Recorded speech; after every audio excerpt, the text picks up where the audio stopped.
আপনি কি জানেন কিছু আমেরিকান ট্রাক চালক $1 খরচ না করে কিভাবে এয়ার ফিল্টার পরিষ্কার করেন? প্রথমে চালক এয়ার ফিল্টারটি উল্টে একটি বালতির উপর ধরে রাখেন, তারপর ভেতরের দিক থেকে উপরে নিচে করে কম্প্রেসড এয়ার গান চালান। কয়েক সেকেন্ডের মধ্যেই ধোঁয়ার মতো বিশাল ধুলোর মেঘ বালতি থেকে বেরিয়ে আসে। আশ্চর্যের বিষয় হলো এই পদ্ধতিটি অনেক সময় পানি দিয়ে ধোয়ার চেয়েও বেশি পরিষ্কার করে। এর কারণ হলো এয়ার ফিল্টার কাজ করার সময় ধুলো বাইরের দিকের ভাঁজে জমে। আপনি যদি ভেতর থেকে বাইরের দিকে বাতাস দেন তাহলে ধুলো একসাথেই উঠে যায়, কিন্তু বাইরে থেকে পানি দিয়ে ধুলে উল্টো ময়লা ফিল্টার পেপারের আরো ভেতরে ঢুকে যায়। এবার পরের পদ্ধতিটি আরো অদ্ভুত। পটকা।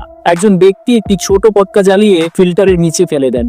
হালকা একটা শব্দের সঙ্গে সঙ্গেই বালতির ভেতর থেকে বিশাল ধুলোর মেঘ উঠে আসে। এটাকে বলা হয় বিস্ফোরণজনিত ধুলো পরিষ্কার পদ্ধতি। আর যদি আপনার কাছে এয়ার গান বা পটকা কিছুই না থাকে তাহলে আরেকটা উপায় আছে। ফিল্টারটি গাড়ির এক্সহস্ট পাইপের সামনে ধরুন। গরম ও উচ্চগতির এক্সহস্ট গ্যাস ভেতর থেকে বাইরের দিকে সরাসরি ফিল্টারের মধ্য দিয়ে ধুলো উড়িয়ে দেবে। তাহলে এই পদ্ধতিগুলো ছাড়া আর কিভাবে আপনি একটি ট্রাকের এয়ার ফিল্টার পরিষ্কার করতেন?